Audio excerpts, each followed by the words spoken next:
This is part 2 of antipsychotics. So continuing on, we're going to talk about the atypical antipsychotics for a little bit. And as I said in part 1, atypical antipsychotics, it's important to remember that they tend to cause fewer extrapyramidal side effects. There's a lesser chance of developing neuroleptic malignant syndrome and tardive dyskinesia compared to the typical antipsychotics. They're much better at treating the negative symptoms compared to the typicals.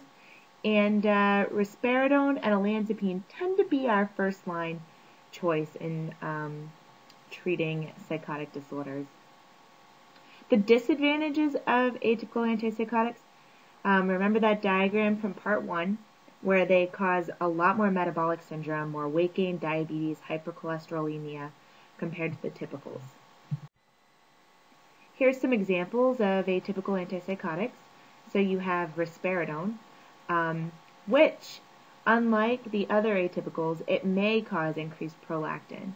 Now, you may remember from part 1 that I said the typicals are the ones that usually cause the increased prolactin, but risperidone was an exception to that rule, so just remember that it does cause increased prolactin, so galactorrhea, gynecomastia, for women, loss of the menstrual cycle, those types of things are going to be a problem with risperidone.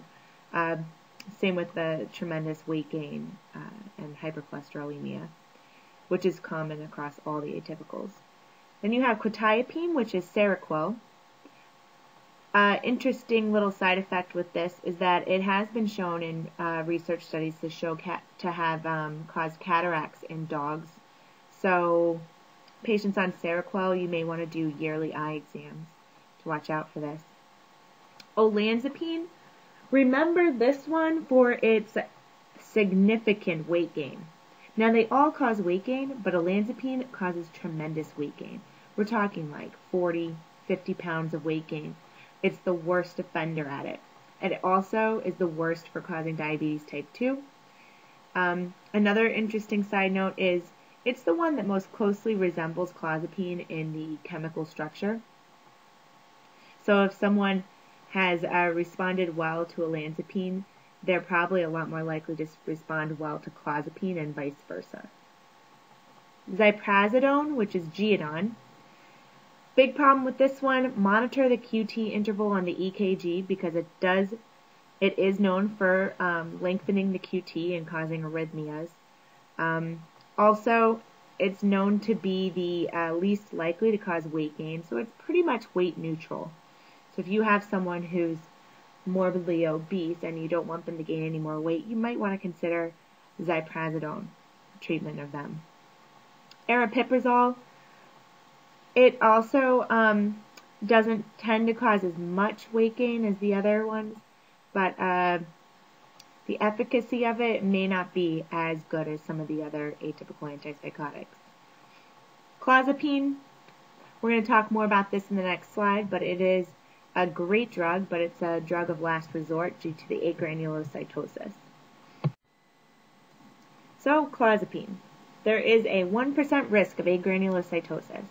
You're going to get a weekly CBC on any patient you start on clozapine for the first 6 months. Then it can be lengthened to every 2 weeks until about a year. And then after they've reached a year, you can switch them to monthly CBCs for the rest of the time that they're on clozapine.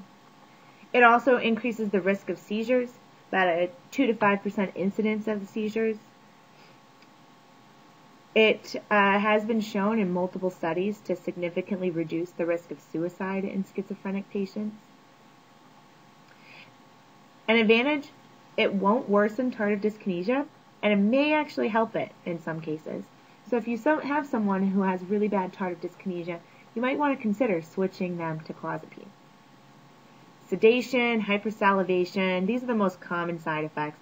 It's very sedating, and you'll see these patients will have a lot of drool, hypersalivation, big problem. Also causes a tremendous amount of weight gain, metabolic syndrome, similar to olanzapine in that it causes the 40-50 pounds of weight gain. So this is just a review. these are all the dopamine system pathways in the brain. You have the nigrostriatal dopamine pathway. This is what modulates the EPS side effect. So when you have the blocking of dopamine in the nigrostriatal, you're going to get EPS sometimes. The mesolimbic, this is what we think is responsible for psychotic symptoms, so the hallucinations and things like that. The mesocortical, we think, is responsible for their maybe their negative side effects, things that affect cognition, socialization, their disorganization that they may have. The tuberoinfundibular tract, this is the one where when you have dopamine blockade in that, you're going to have problems with increased prolactin. So, unfortunately, our antipsychotics are not that intelligent. So they're blocking dopamine. They don't pick a specific pathway that they're going to block. They pretty much block it everywhere. And this becomes a problem with the side effects when you start blocking dopamine in the nigrostriatal and the tuberoinfundibular.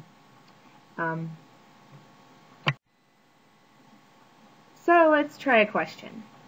You have a 25-year-old male who comes into the emergency room. He's acutely agitated and psychotic. You give him an injection of haloperidol, and then all of a sudden he develops an acute onset of laryngospasm. So, in addition to intubation, which of the following agents is the most appropriate treatment? You have some options here. A, lorazepam, B, propranolol, C, diphenhydramine, D, amantadine, and E, dantrolene. So the best answer choice is C, diphenhydramine. This is the treatment of choice when you're dealing with an acute dystonic reaction, which is a laryngospasm. You can have tuberculosis, laryngospasm. Your eyes can be stuck in a certain position. All of these are treated with IM diphenhydramine.